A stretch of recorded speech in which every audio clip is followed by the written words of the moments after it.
du Père, du Fils et du Saint-Esprit, ainsi soit-il. Je voudrais aujourd'hui aborder un sujet qui n'est pas très amusant. Je ne sais pas si tellement les sujets sont très amusants. En attendant la joie parfaite, quelquefois on aime bien un petit peu des sortes de divertissements qui nous permettent comment dire, qui nous permettent une certaine détente. Nous sommes tendus vers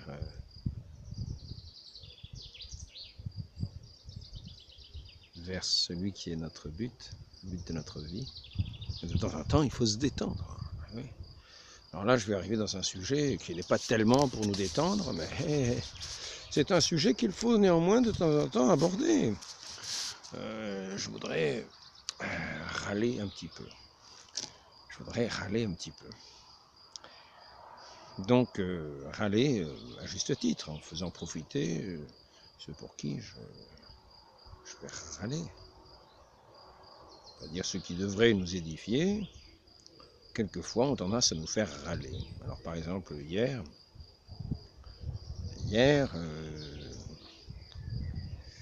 ce n'est pas en rapport avec le jour de la sortie de cet entretien, qui sortira sans doute dans quelques jours. Hier, j'étais à la messe, comme je vais tous les jours, à la Sainte Messe. C'est un sacrifice de notre Seigneur, pour entrer dans sa communion, pour vivre de sa vie, pour être davantage unis à lui. Et nous commençons par reconnaître nos péchés. Et donc, il y a une partie, il dit, le prêtre dit une phrase qui est en rapport avec nous pardonner nos péchés. Les questions de nos péchés. Dans le texte liturgique, il est question de nos péchés. Pour demander le pardon de nos péchés. Et là, j'entends le prêtre qui dit notre péché. Je me dis, qu'est-ce que c'est que ça, ce truc encore? Notre péché. Pourquoi notre péché? Je n'ai pas qu'un péché. Alors en l'écoutant, je me disais, quand même, c'est ahurissant. Il y a un texte liturgique, il ne respecte pas le texte liturgique, donc il ne respecte pas le sens de ce qui est dit, il estime qu'il y a un sens plus important dans sa pensée, pour dire notre péché au lieu de dire nos péchés. Alors voilà que je commets un péché, sans doute de jugement, en voulant demander pardon de nos péchés, comme l'Église nous le demande. Au lieu d'avoir la rémission de mes péchés, je rajoute un péché aux autres. Voilà, donc c'est un sujet de râler, mais c'est aussi un sujet de faire réfléchir à ceux qui sont les ministres des sacrements de l'Église. Pas les ministres de leur sacrement à eux, c'est les ministres des sacrements de l'Église, ils sont les serviteurs de notre Seigneur. Comme notre Seigneur, ils se font obéissants dans leur ministère, obéissants à ce que nous propose, à ce que nous invite à faire ce corps mystique de l'Église, quand elle célèbre, quand elle offre le saint sacrifice de la messe. Donc, cela m'a entraîné diverses réflexions. Déjà sur ce point, notre péché. Pour remettre notre péché. Pourquoi notre péché? À entendre cette expression, on a l'impression que nous avons un péché, c'est notre péché, il ne faut surtout pas y toucher. Pardonnez-nous notre péché, mais il ne faut surtout pas y toucher. C'est mon péché à moi, j'y tiens, qu'on ne me l'enlève pas, qu'on me le pardonne, mais qu'on ne me l'enlève pas, c'est mon péché à moi, c'est mon péché à moi. Pardonnez, remettez-nous notre péché, que je sache,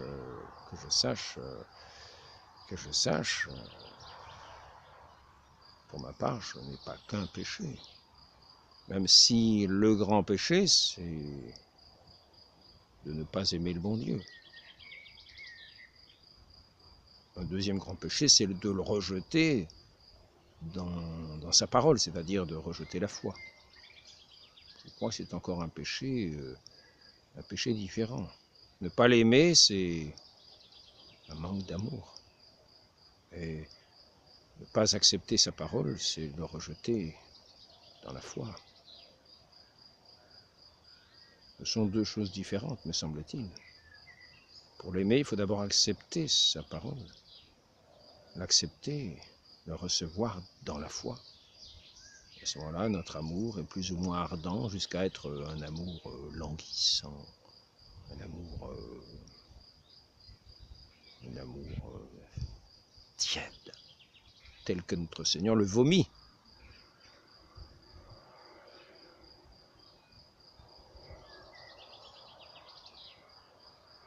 Soyons très attentifs. Donc ici, tout simplement, un texte liturgique de l'Église, et nous avons un prêtre qui préfère sa parole à lui plutôt que le texte liturgique.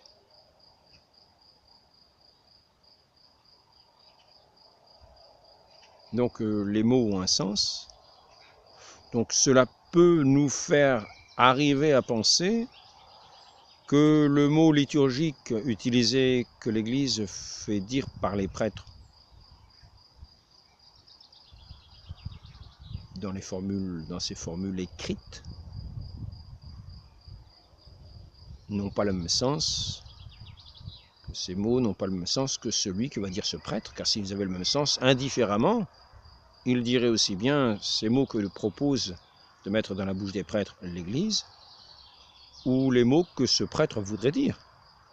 Indifféremment, il dirait l'un ou l'autre, et donc il choisirait, bien sûr, la formule de l'Église. Donc s'il choisit sa formule à lui plutôt que la formule de l'Église, c'est qu'il estime qu'il y a un sens différent dans sa parole à lui. Et c'est donc qu'on peut commencer à mettre en doute son enseignement, car nous croyons en l'Église. Nous ne croyons pas en telle ou telle personne qui parle à titre privé. Si une personne qui est chargée d'enseigner parle à son propre nom et non plus au nom de l'Église, nous n'avons pas à l'écouter. Il devient pour nous comme un étranger. Nous avons à écouter, à recevoir la parole de notre Dieu dans la parole de l'Église, dont les prêtres sont les ministres. Donc c'est là qu'il nous faut faire très attention, et je dis cela aussi pour les prêtres.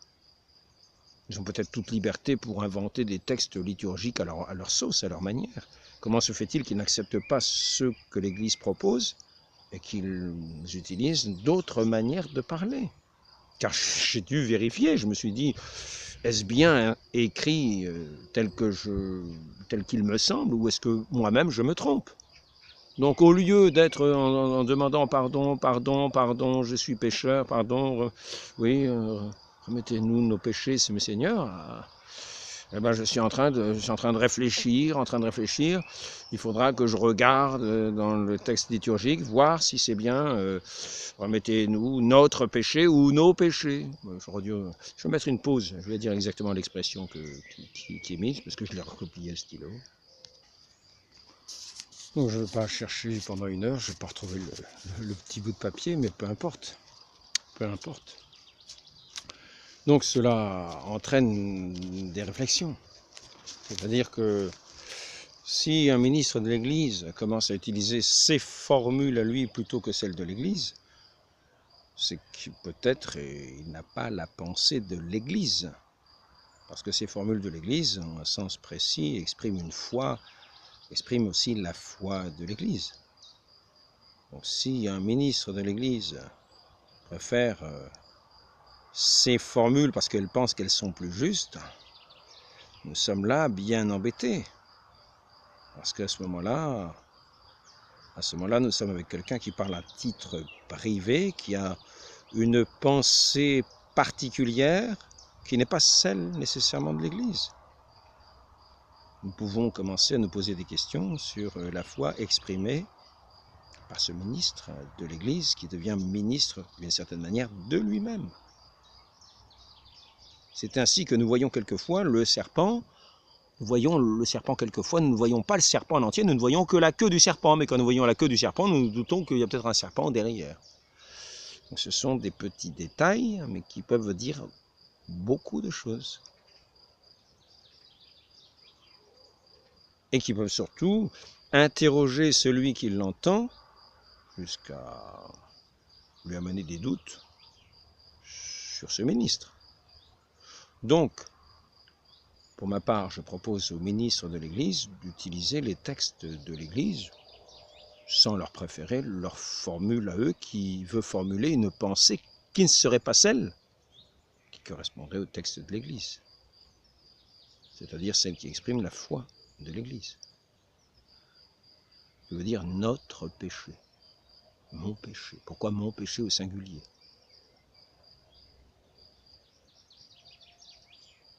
Remettez-nous, pardonnez-nous, mon péché, mon péché. Lequel de péché? Mon péché, mon péché. Alors, je ne vais pas dire que ça veut dire c'est mon péché à moi, n'y touchez pas, mais c'est le mien. Non, non, je ne vais pas dire que c'est ça. Mais je vais simplement dire que ça semble être une parole qui cache une pensée qui peut ne pas être celle de l'Église. Jusqu'à quel point cette parole ne cache-t-elle pas d'autres propos ici ou là qui ne sont pas ceux de l'Église? Donc, moi, je préfère avertir ceux qui sont les ministres de l'Église de se contenter d'être obéissants et dociles à la parole de l'Église et aux paroles de l'Église, surtout dans la liturgie, les textes sacrés, les textes saints de la liturgie, qui expriment les choses justement, les choses de la foi de l'Église justement. À moins de dire que l'Église ne les exprime pas justement. C'est peut-être parce que nous aurions un esprit nous-mêmes faussé, notre esprit propre, qui n'est pas forcément le Saint-Esprit. Donc c'est là qu'il faut être très attention, être docile, obéissant à l'Église. Aimer l'Église, croire en l'Église, préférer le jugement de l'Église au sien. C'est le fait d'un ministre de l'Église.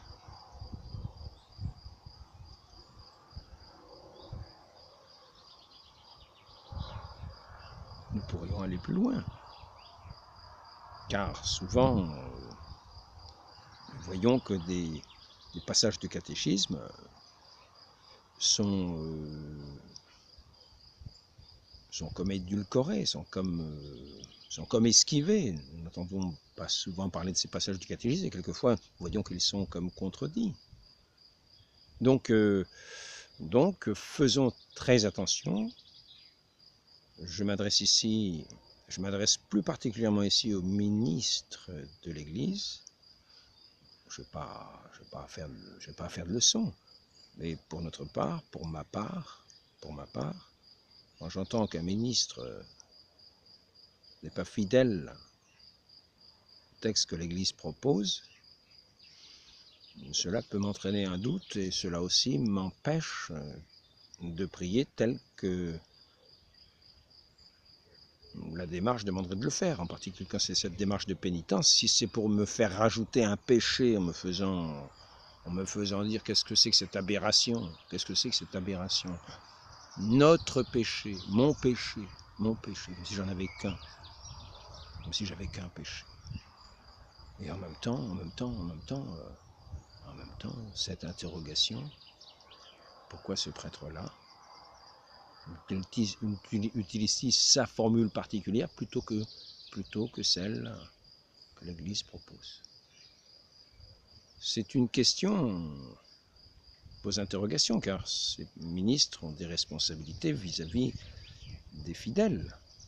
Ils sont chargés de les conduire dans la voie de l'Église, dans l'enseignement de l'Église, l'enseignement du Christ pour les conduire vers cette sainte bergerie, vers la vie éternelle. Nous sommes si facilement attirés par les voies du monde et les voies particulières de chacun qu'à la limite, nous ne sommes plus ministres de l'Église, mais de nous-mêmes. Cela commence à ressembler à une petite secte.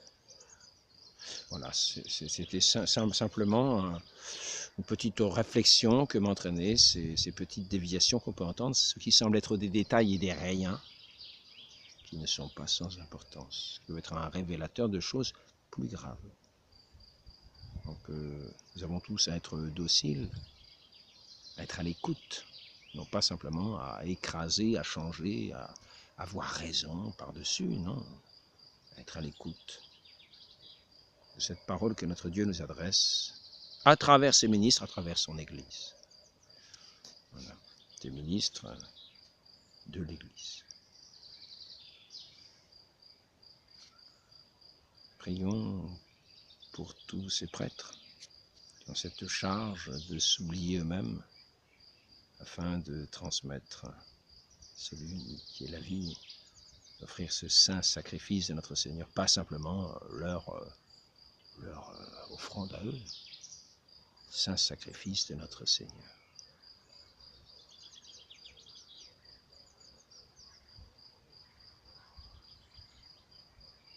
Qui est le seul sauveur du monde. Demandons cette grâce de la docilité au Saint-Esprit dans toutes les paroles, dans toutes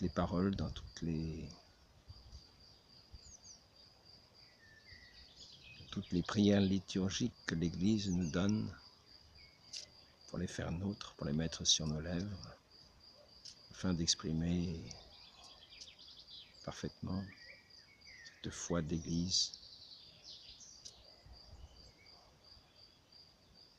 afin de nous faire véritablement entrer dans une démarche de pénitence, de reconnaissance de nos péchés, de cet amour miséricordieux de notre Dieu, qui a versé son sang pour effacer nos péchés, qui s'offre tous les jours dans le saint sacrifice de la messe, qui rend présent cet unique sacrifice de la croix.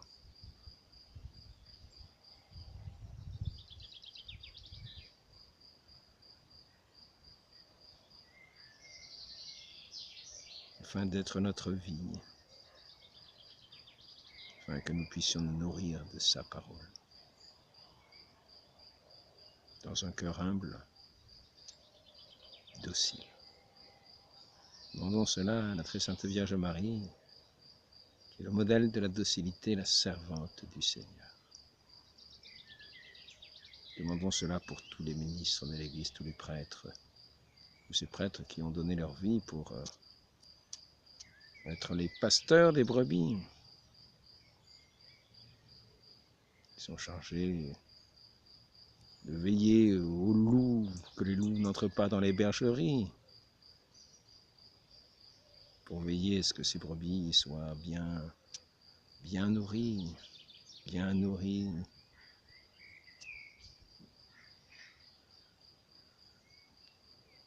dans ce bercail divin où notre Dieu est le pasteur véritable.